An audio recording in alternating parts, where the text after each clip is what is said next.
everybody. I've met most of you, but the ones I haven't met, my name is Bridget Marini. I'm an BSN student at McKendree University, and I've been doing my preceptoring here at Hospice for my leadership class with Nikki. So today I'm going to present a topic. It's going to be an educational topic regarding providing hospice care for individuals with intellectual disabilities. And the purpose of this topic is because in the past, individuals with disability had a lower life expectancy, but due to reduced childhood mortality, better knowledge in healthcare, advocacy and services for these individuals, their life expectancy has increased. So they're living longer, which would mean that they may need different kinds of care and support, especially during the end stages of life. In addition to that, parents and caregivers also are no longer outliving their children anymore, so that need for support and care is really necessary, especially as someone ages. So what we're wanting to provide is, how we can get our clinical nurses to understand and be prepared to care for the population with individuals with disabilities. Also, knowing the importance and of accurate and appropriate information that's available to them to provide that support, and then exploring any barriers and how they can manage those barriers when they come in contact, with this population. So some objectives of learning that I'm hoping to cover is how we can identify those barriers. Also, ways to overcome those barriers as well. And then by the end of the presentation, identify the importance of communication and disclosing of information to individuals with disabilities to improve that nurse-provider or that patient-provider relationship. So just a definition. Disabilities, there's a broad range of disabilities. It may be intellectually disabled, developmentally, like somebody with cerebral palsy, or special needs where they lack with learning disabilities. Intellectual disability is characterized by significant limitations in both intellectual functioning and also adaptive functioning. So that may interfere with their everyday social and practical skills. Many times their onset is before adulthood, usually upon birth or childhood. And then some range of delays that they may have is just that a reduced ability to learn or lack of social skills where they have that inability to cope with everyday situations. So why might we see an increase in hospice care with these individuals? As we said before, their life expectancy continues to increase, and due to that increase in age, they may be diagnosed with more common age-related chronic illnesses. So not necessarily are they getting hospice due to their disability, but due to comorbidities and underlying conditions. And those could be anywhere from dementia, cancer, cardiovascular disease, and respiratory disease. In fact, cancer is accounted for 20% of deaths among people with intellectual disability, and that's comparable to the general population of 29% of deaths. So there is a high incidence of cancer in this population. There's also a higher incidence of dementia in people with intellectual disabilities, especially Down syndrome. Down syndrome, Alzheimer's disease can run very high in that population, with around 40% of them suffering from that condition. And a lot of times with people with Down syndrome, progressive dementia starts at an early age, so they may be younger, like in the 40s or 50s, they might start showing signs of dementia, and it's a fast progressing illness for them. So due to the increase in developing life-limiting conditions such as cancer, that's increasing the need for end-of-life care for these individuals. Also, many of these individuals they live in community settings. So they do have increased risky behaviors, just like the general population, which can increase the likelihood of chronic conditions as well and the need of palliative and hospice care. So, according to Tufts and McEnroe, individuals with intellectual disabilities, they comprise about 1 to 3% of Americans, which doesn't sound like a lot, but when you consider the whole population, there is an increase in people with intellectual disabilities, and then just Down syndrome alone has doubled in the past 20 years. So the likelihood of a nurse admitting somebody on hospice care with a disability is very likely for them to do that. So in talking about illnesses, how illnesses develop, people with IED, they get sick just like anybody else. But sometimes people with intellectual disabilities face barriers when they are to accessing effective, timely, and appropriate health care, which results in those health needs not being met. They may have a lower degree of health screenings. Providers may not provide those health screenings due to noncompliance, resistance of the individuals, lack of communication, finding underlying illnesses that require those health screenings. Limited communication can lead to unrecognized and overlooked symptoms. If the individual cannot communicate their symptoms, then the provider doesn't know to provide that care. And then, results in that delayed diagnosis. Oftentimes, once they are presenting symptoms of something, that illness is already advanced. We had an individual in our care home that this exact scenario happened to him. He was a young autistic man, 37, and he was just presenting with pain to his lower right extremity, which was misdiagnosed, wasn't caught after minor screenings. So they diagnosed him with sciatic nerve problems. It was changing his gait, and he was unable to walk like he was previously. When he started showing symptoms, he started showing rectal bleeding, and they were going to do a colonoscopy, but the night of his colonoscopy, his legs gave out and he fell and broke his hip. On that surgery, that's when they found that the cause of his pain was from a large tumor on his sacrum, which was a result from colon cancer. By the time they found the colon cancer, he was already in stage 4 and couldn't receive treatment.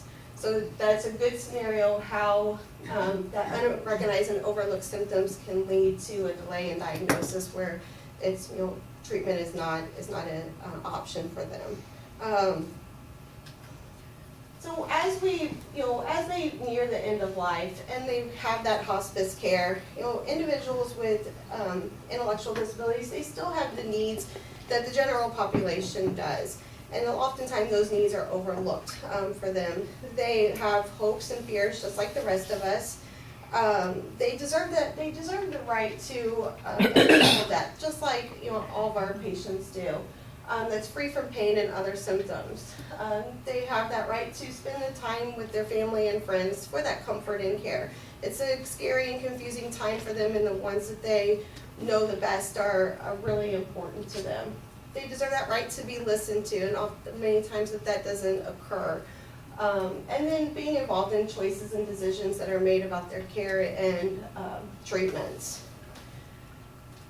So, but oftentimes there could be challenges when providing those needs for them.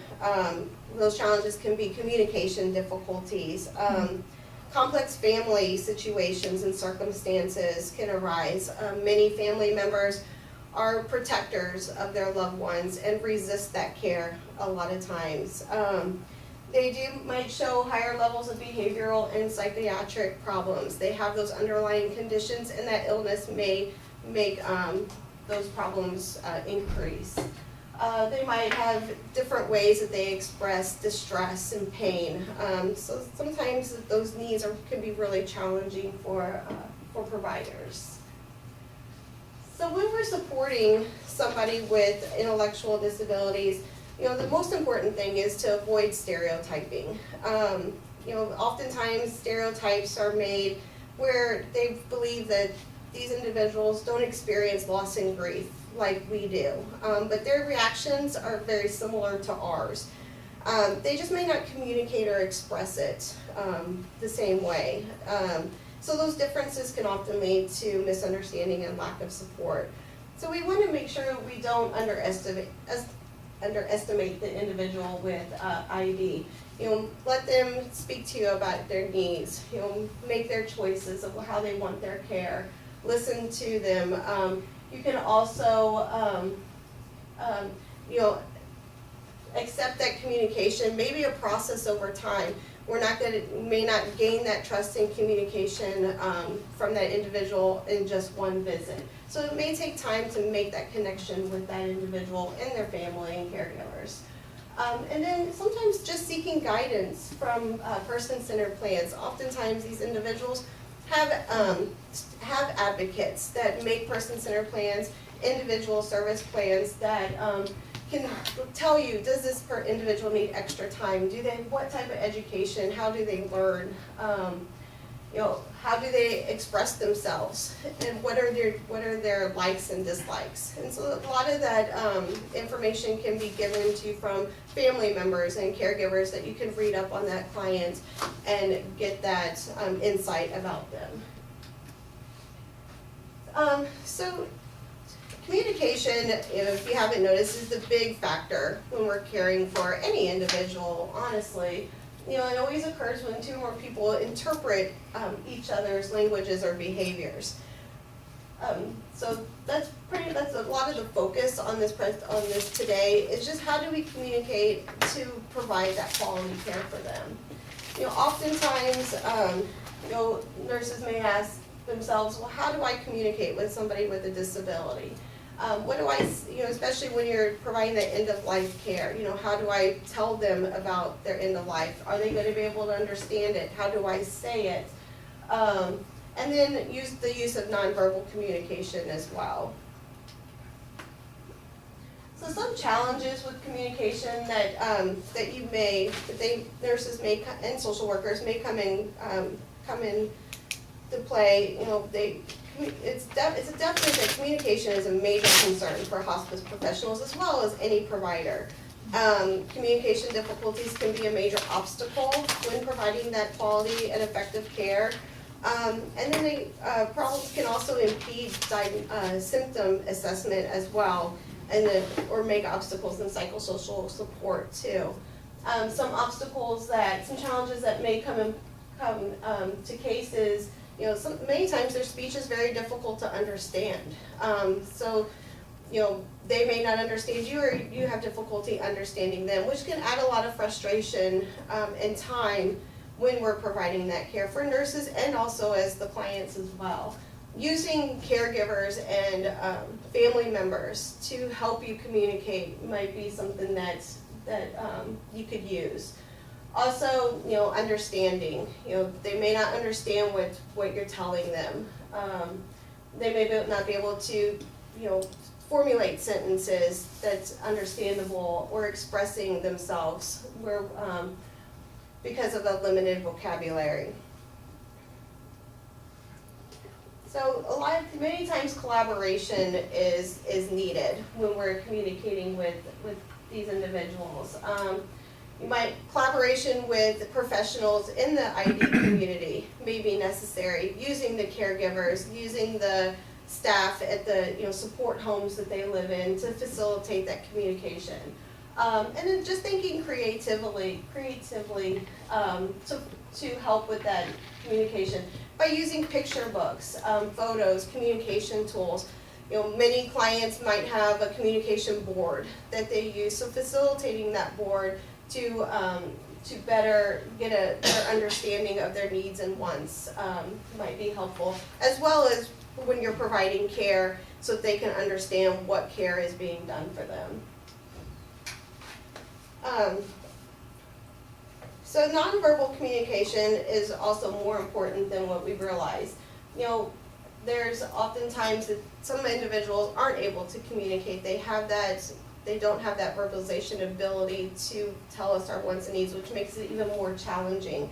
So noticing that, noticing that communication with gestures and facial expressions, their posture, and spacing between you and them can tell you, how they're feeling. Sometimes even the sense of touch, may warrant, that feeling of empathy and understanding. But then also you want to keep in mind there are a lot of individuals that prefer not to be touched too. So, so that nonverbal communication can really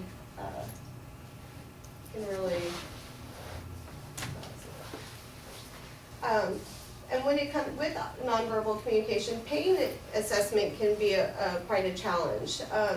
But by observing and having a close knowledge of what is normal behavior and what their baselines are, can be beneficial to pick up those signs and symptoms related to their illness.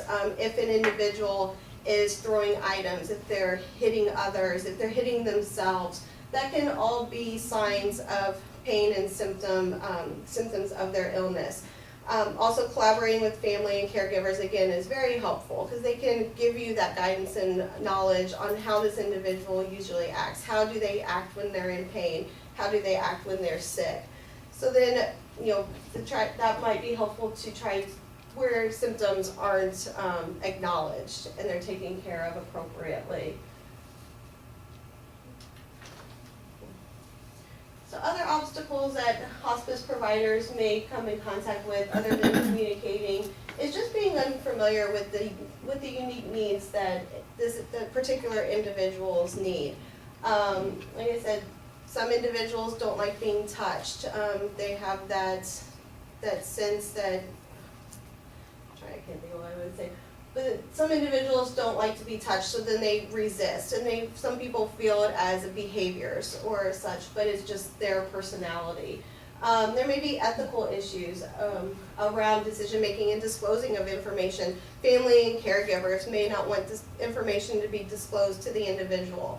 There may not be, they may have feelings that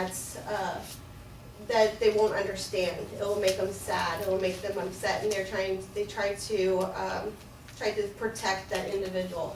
But by sometimes just educating the caregivers and family on how that they may better react if they understood what was happening.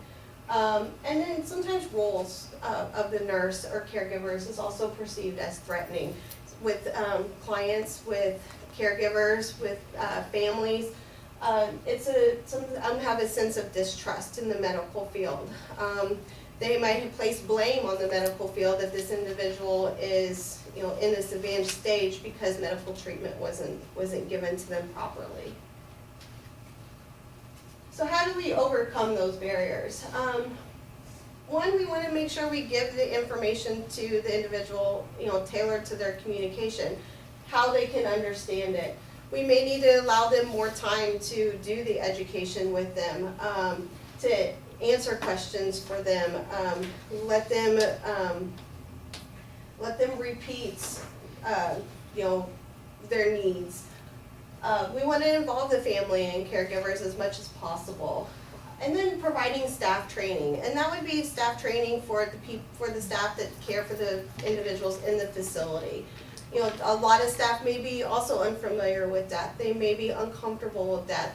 Watching for signs and symptoms when they need to advise the hospice nurse that a problem is happening. How to give, many of them give medication, but they don't give Roxanol. They don't give those type of pain medications, so they're unfamiliar with them. So staff training is very important when they are presented with an individual on end of life care. And then just assessing, along with that staff training, assessing the expertise about intellectual disabilities. What do they know? How much do they know about that individual, about that individual's care? And then the nurse is assessing as well about their abilities and knowledge to care for that individual. So oftentimes we do deliver bad news to this population, especially in end-of-life care. So anytime we're talking about we want to remember that they are able to acknowledge, their illness. Many of them are able to understand death, just the way that they have responses to it. So we want to be direct with them. We don't want to beat around the bush. It's believed that bad news should be given gradually, but they want, just like you and I, if we go to a physician, we want to be told exactly what's happening, and they're the same way. You want to avoid abstract concepts and jargon, using simple language that fits their communication needs, even considering the use of communication tools that they are familiar with. And we want to go slow with them. We don't want to rush into anything. Oftentimes, it takes a little bit of time for a person with a disability to respond to you. And it's not that due to lack of understanding, it's just the way they communicate. So we don't want to, if they're not responding, we don't want to assume that they don't understand. It's just to give them time to make that response. And of course, be kind, which many of us are. But I think that sometimes when you're faced over and over with, different, with the same scenarios, we might seem stone-like and lack that empathy, and sometimes they just need more of that comfort and support. And just remember too, when delivering bad news, or even talking about the care of many of these individuals live in care homes, and so they have other individuals living with them with intellectual disabilities. So not only are we discussing the care with the patient and the caregiver, and getting them ready for what's to come, we also need to think about the housemates of that individual too. Many of them live together for a very long period of time, so they're like family too. But they also have that lack of, may have that lack of understanding and concepts. So, using social work and, that simple jargon and getting them prepared on what's to come, so it's not so scary for them as they see their housemate decline, bedbound and unable to communicate with them. In the case of our individual, many of our residents thought he was going to get better, that he just had the flu or he had an upset stomach.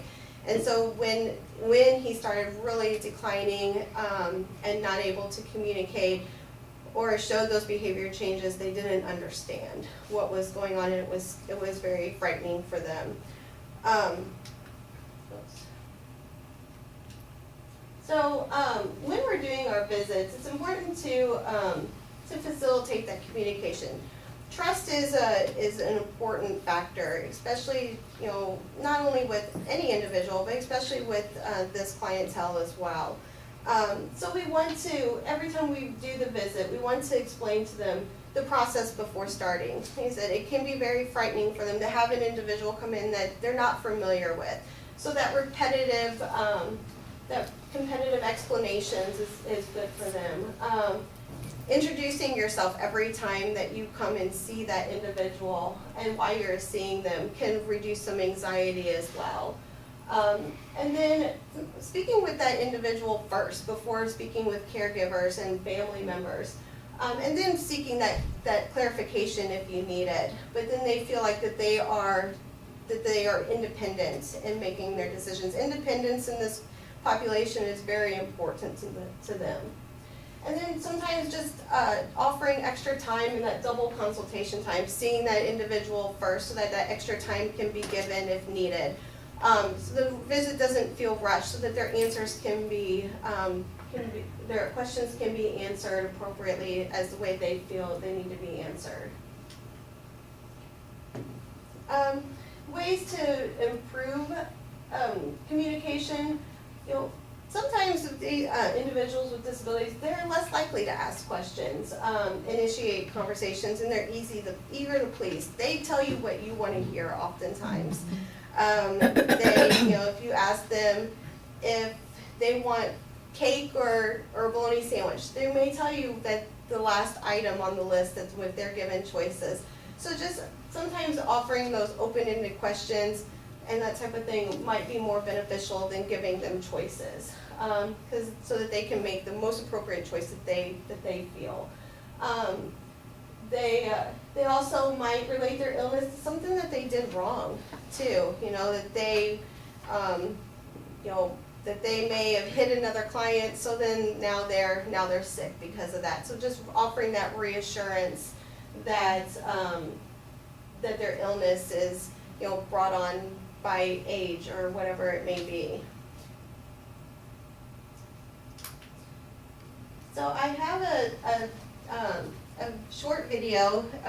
This lady's name is Amanda Cresswell, and she had come into,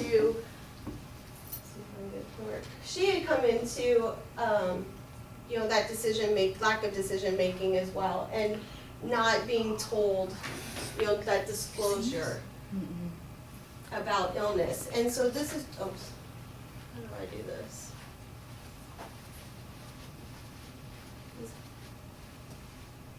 Worry about how to do it, how someone will respond, and how we cope with their response. This is it. Now, when someone has intellectual Sorry. Oh, this is it. Okay.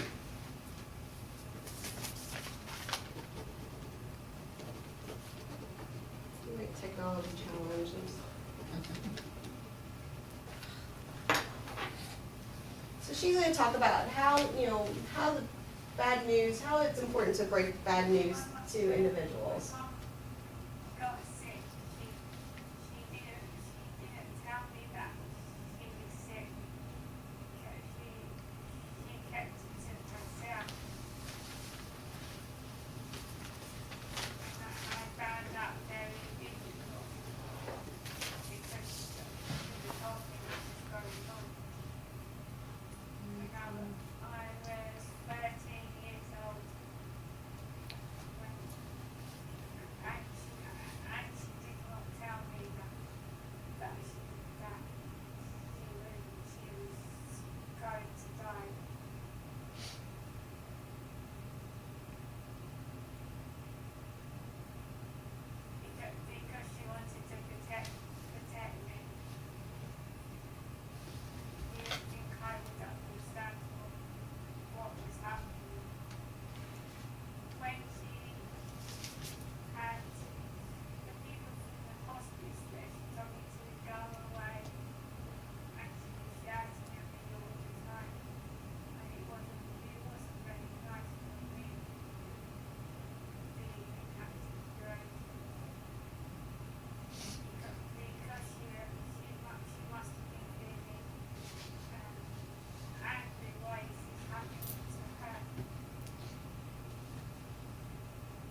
just one individual's, view on, the need for being disclosed and, how important it was for her to understand her illness as well as, how it made her feel that she didn't understand that her mother was dying as well. So it's just, they do require that information as, if they can, understand it.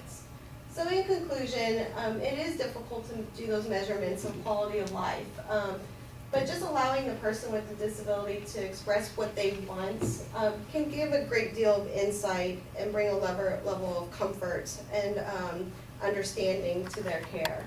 So that's all I got. Does anybody have any questions? No? I don't have a question, but I have a comment. Yeah. Very good presentation. Thank you. I appreciate you bringing attention to this topic because this is a challenge for us. As far as me, I deal with contracts, and when I talk to, say, an administrator at a facility that has, houses patients with intellectual disabilities, they normally don't want to contract with us. Mhm. They don't see the need for hospice. Right. So I appreciate you bringing attention to this, and I hope you can Welcome. share it in the community and help us with that, because there is a big barrier there between hospice and this type of client. There is, and it really was brought to my attention when we had our client, and that was our first client that we had on hospice, that resulted in a death, and it was very hard to, for staff to understand and for the other residents to understand, and providing that care. It was a very difficult 6 months that we